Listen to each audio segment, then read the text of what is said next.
Okay, seriously guys, what is going on with these tier lists right now? I cannot believe the stuff I am seeing. What is up, Team ProGuides? I have missed you guys. Welcome back to another ProGuides patch rundown video. My name is Christoph, and today I'm going to be walking you through all the changes that have hit Summoner's Rift as of patch 10.11. There is a ton of content we need to cover and questions that need to be answered. And we are here for you guys once again to do it all for you, so it's all easy. You can see which champions you want to play. Are ADC strong again? Who's OP? Is Annie S tier? We're going to answer all these questions in this video. But I do want to mention, we do have a subreddit which is now available. Go click it right down below and go become a member on our Reddit. We're going to be doing a lot of giveaways. We're going to be doing a lot of coaching stuff as well. Hope you guys enjoy. And as always, we've got our question of the day. What are your thoughts on crit chance? Personally, I think it makes the game a little bit fun. There's a bit of RNG, but at times it just doesn't seem very fair. Getting out RNG'd feels pretty bad, especially when you're in high elo or when you're playing on the pro level. But when luck is on your side, it's easily one of the most satisfying feelings in the game. I'm personally okay with how it is right now, but let me know down below what you guys think of crit chance. Okay, so first up, my favorite section, as you guys know, the skins. Volibear's rework ships this patch, so I expect to see all of his skins receive a makeover, and on top of that we have some new additions to the Astronaut skin line.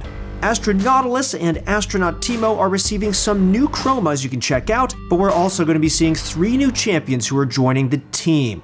Astronaut Bard, Astronaut Poppy, and Astronaut Gnar are all now available in the skin shop.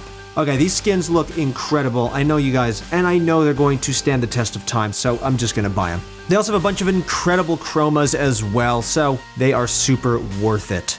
Alright guys, now on to the balance changes. This is the big ADC patch we've all been waiting for, so let's start talking about them. For items, Zeal and all the items it builds into now provide 2% more movement speed than they used to. This buff is intended to improve the mobility of marksman players. With more movement speed, they should be able to kite juggernauts and other melee champions more effectively than before. The extra movement speed can be the difference between you outrunning an opponent or your screen turning gray. Don't take these buffs lightly. However, marksmen aren't the only ones who benefited from these changes. Plenty of melee champions also build Zeal items, and they are going to pop off this patch as a result. Most of them are top laners, so make sure to give you guys our analysis thoughts as we progress through the video. Alright guys, now let's run through the top lane. Top lane features a single buff this patch, and that is to Gangplank. His base attack speed has gone up from 0.658 to 0.69. Absolutely broken, he's S+ tier, pick or ban and competitive. We already know some of you guys are typing these comments already, but this buff isn't really much of a meme at all. While it might seem insignificant with Gangplank's current meta builds, what this buff actually does is it incentivizes high-risk, high-reward gameplay on Gangplank. Riot wants players to build a Phantom Dancer over Sterix Gauge, and guess what? Phantom Dancer also got buffed this patch as well. For the daring Gangplank mains that are willing to opt into a glass cannon build, they'll now be rewarded with some additional melee power. This buff also makes Gangplank a slightly stronger duelist during the laning phase. Usually Gangplank wants to keep his distance and poke out opponents, thus the answer is to force long extended trades against him. With more attack speed, Gangplank should be able to better fend for himself when his opponents choose to take bad fights. It also means that Gangplank players are rewarded more for walking into melee range to take fights as well. For now, our analysts want to keep him in the B tier, however don't be surprised if he moves up a tier in our mid-patch update next week. If you're interested in learning Gangplank, be warned that he can be very difficult to pick up. I definitely suggest going to ProGuides.com and contacting a challenger coach who might be able to help you out. With that being said though, let's run down the tier list. Our S+ tier consists of Darius, Fiora, Wukong, and Maokai. That much remains unchanged from our previous tier list. However, our S tier is seeing some sizable shifts this patch. Mordekaiser, Shen, Kled, Jax, Urgot, and Nasus are still S tier picks, but they see 2 new friends joining them up there, Garen and Tryndamere. Phantom Dancer buffs, oh man, Tryndamere is going to be one scary guy. He's literally a right-click god this patch. Tryndamere was already difficult to run away from in previous patches. His base movement speed isn't low by any means. He has a long gap closer with his E, which, by the way, has its cooldown reduced every time Tryndamere crits, and also slows opponents who are running away from him. So, running away from him just got harder. Kiting Tryndamere under turret is already pretty difficult, and some extra movement speed is going to make it challenging for pretty much everyone now.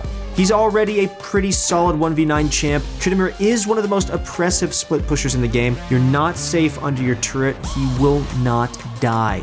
On top of that, his high attack damage will also allow him to break down turrets extremely quickly if you try to ignore him. Tryndamere draws so much pressure into side lanes, and this buff has given our analysts the cue to move him up into the S tier.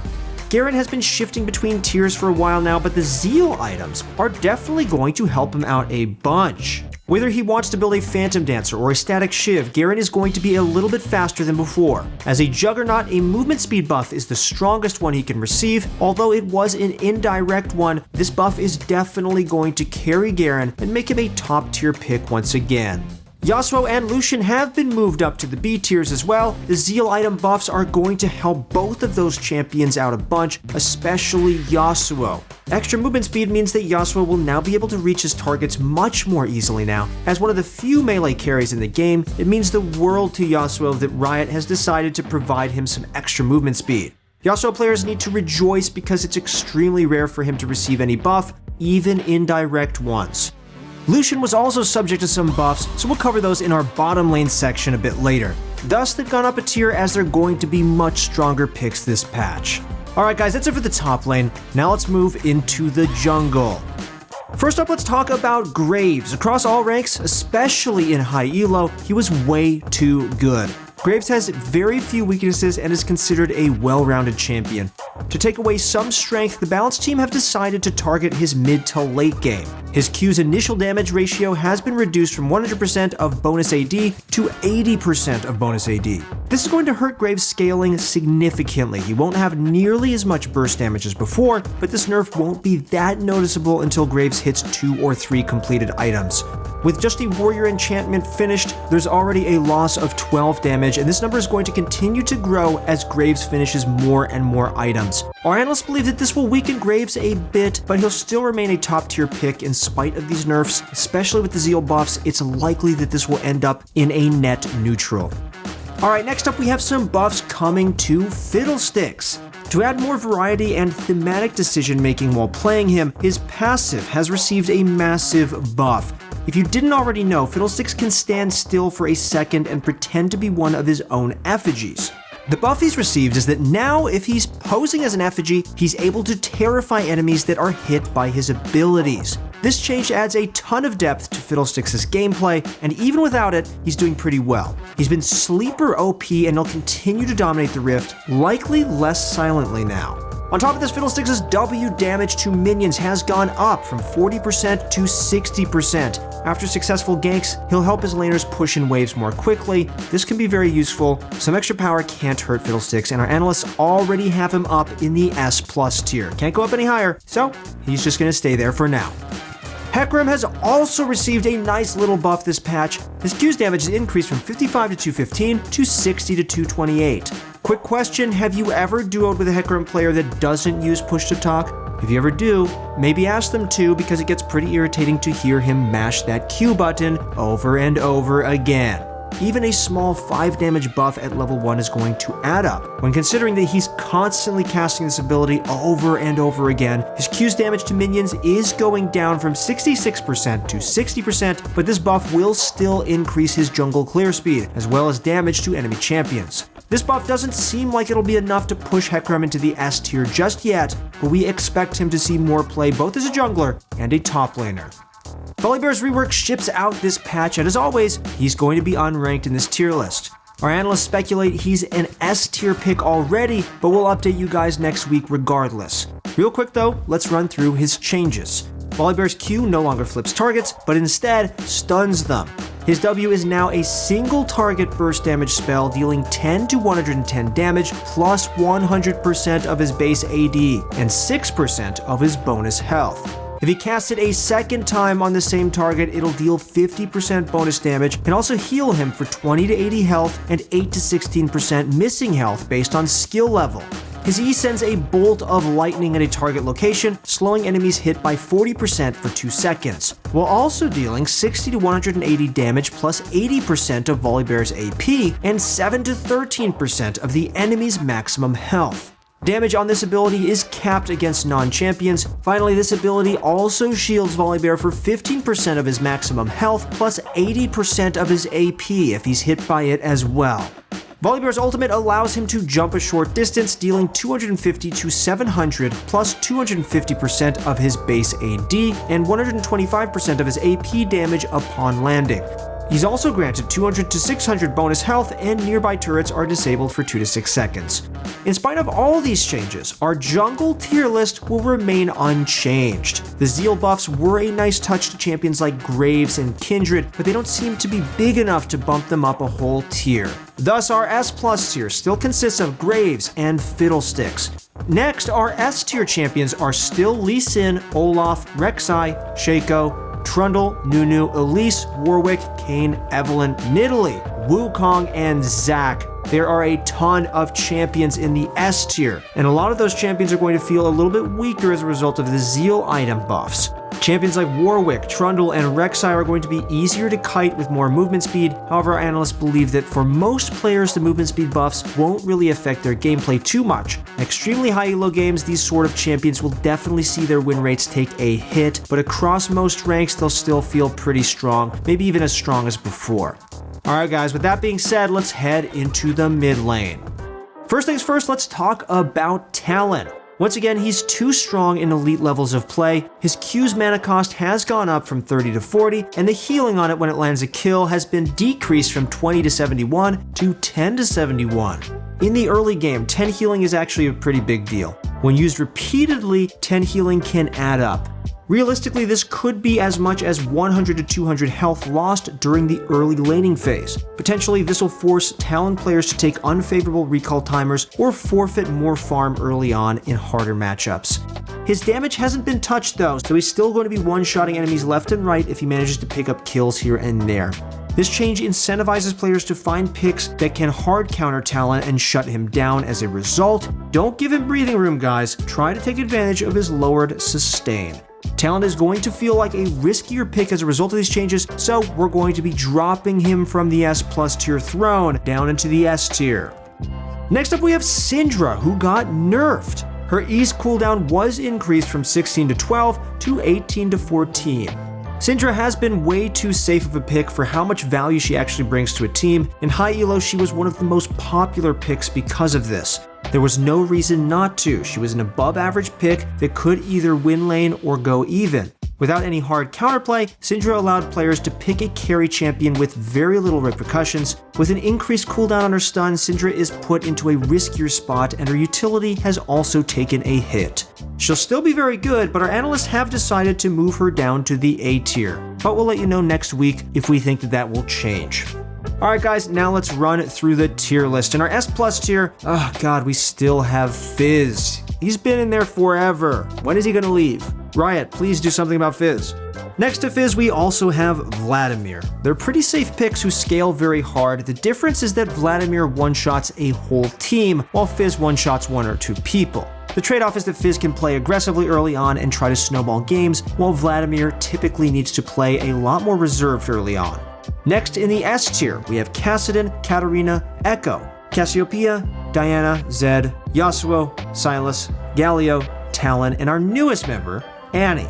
Our analysts have been gradually emphasizing specific champions as S tier to target the majority of the player base in gold and lower. Luckily, Annie is also seeing a ton of success in high elo as well, so she deserves a spot on our list. Nevertheless, if you're a low elo player, now is the time to pick up Annie. She's very easy to play, she's super fun to play, very strong, scales well, very safe pick, highly recommend. The buffs she received last patch were absolutely insane and she feels so strong right now. It almost feels like there's no counterplay to her at this point. I mean, she has point and click abilities, her ability to flash and stun combo, it's gross, it's incredible though.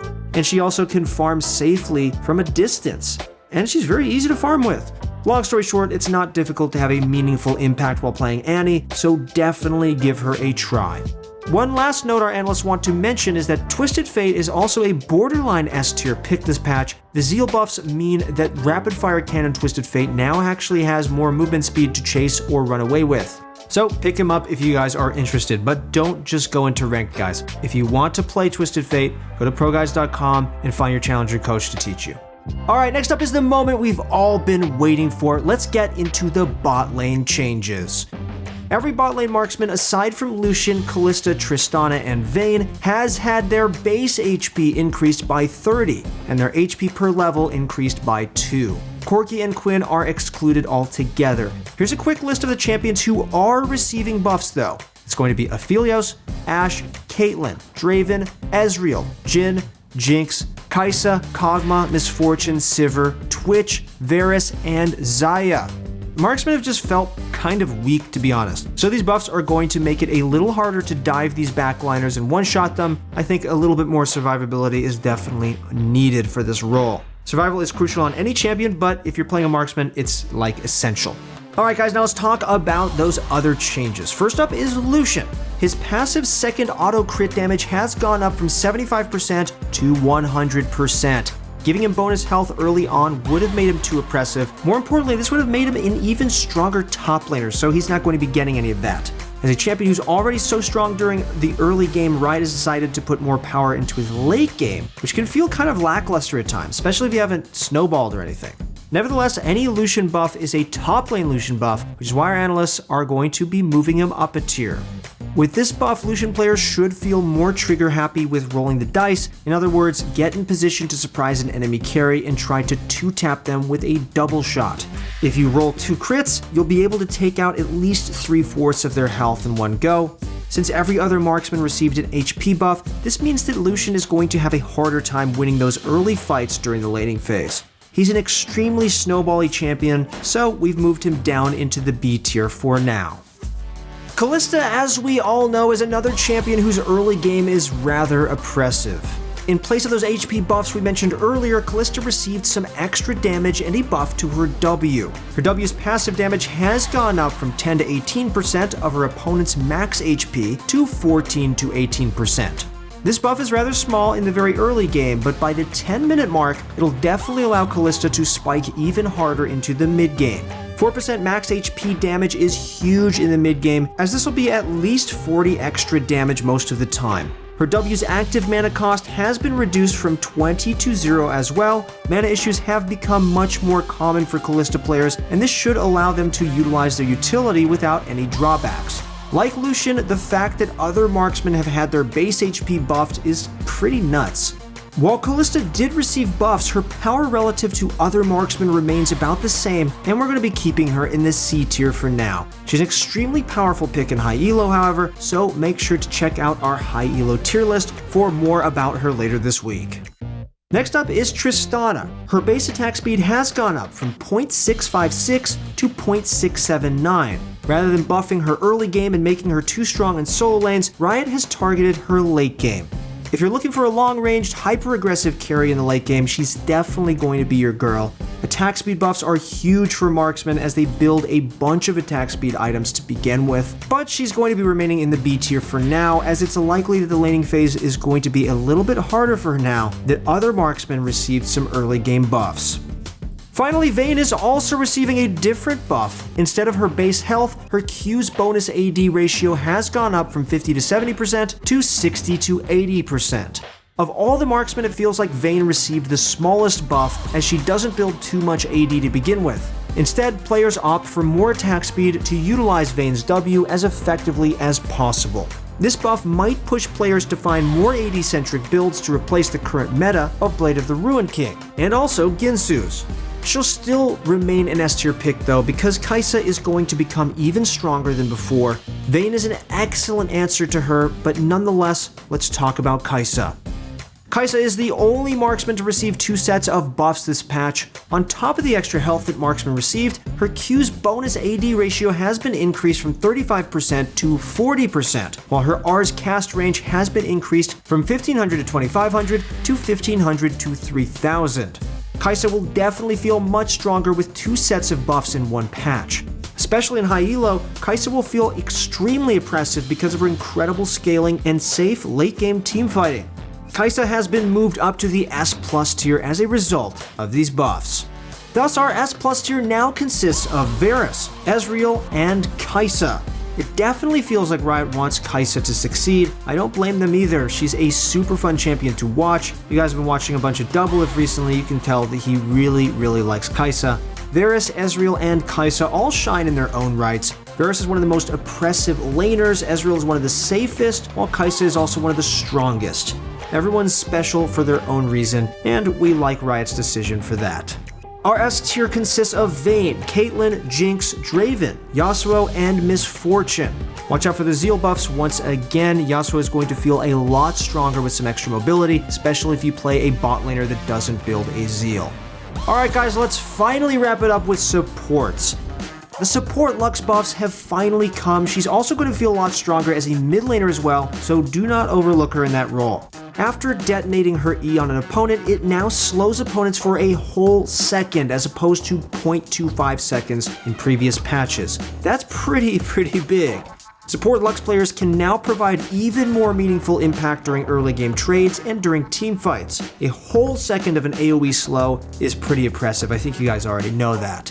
She'll end up being a much more versatile pick as well, and our analysts are going to have to see exactly how this impacts her win rate. For now, she'll just be moved into the B tier to reflect the strengths of these buffs, but honestly, who knows what could happen. I think it could get into A tier territory next week. We'll keep you guys updated. The final support change is that Janna is now receiving a small nerf. Her W's damage has been decreased from 55 to 195 to 55 to 175. This is going to hurt Janna's level 9 power spike and make her a bit weaker lane bully than before towards the end of the laning phase. This nerf isn't enough to take her out of the S tier, however, as Janna doesn't need to dominate lane to have a meaningful impact on games, and this nerf won't be noticeable until around level 5 or 7 regardless. As a side note, our B tier also now includes Fiddlesticks. The buffs he received this patch are definitely going to make him stronger as a support as well, especially because of the little mini mind games he can play from the brush. Even if his opponents know the Fiddlesticks in a brush isn't an effigy, but the real thing, he's still going to be able to stand still and proceed to fear opponents. Moving forward, our tier list sees no other changes. Our S+ tier still consists of Leona, Blitzcrank, and Senna. While some extra health will make marksman a little bit harder to kill, remember that this buff also applies to a support lane partner as well. Picks like Leona and Blitzcrank are still extremely strong 2v2 duelists, and it will be a little harder to pick up early kills, but it won't be by much. Enchanter supports will feel a little stronger, but our analysts don't think any of them will benefit enough from these changes to move them up a tier. A lot of them are already in the S tier. For example, we have Lulu, Nami, Yuumi, Janna, and Soraka there already. Aside from them, we also have Thresh, Nautilus, Morgana, and Bard. If anything, however, you should watch out for Soraka since her heal is on an extremely low cooldown. You need to avoid getting baited by her. Marksmen are a little bit tankier than before, so this could be the deciding factor over whether they can receive one more heal from Soraka. That single heal can lead to subsequent follow-up heals, so she's on the border of S+ tier, but our analysts will keep you guys updated next week. Alright guys, that concludes our patch 10.11 rundown. Thank you guys so much for watching. We're really excited to connect with all of you on our new Reddit and Discord. Make sure to check that out down below. And once again, if you guys want to get better at League of Legends, you know where to go. Go to ProGuides.com and find your challenger coach right now. Alright guys, that's it for the video. Thank you so much for watching. Good luck in your next few games, and I'll see you on the Rift.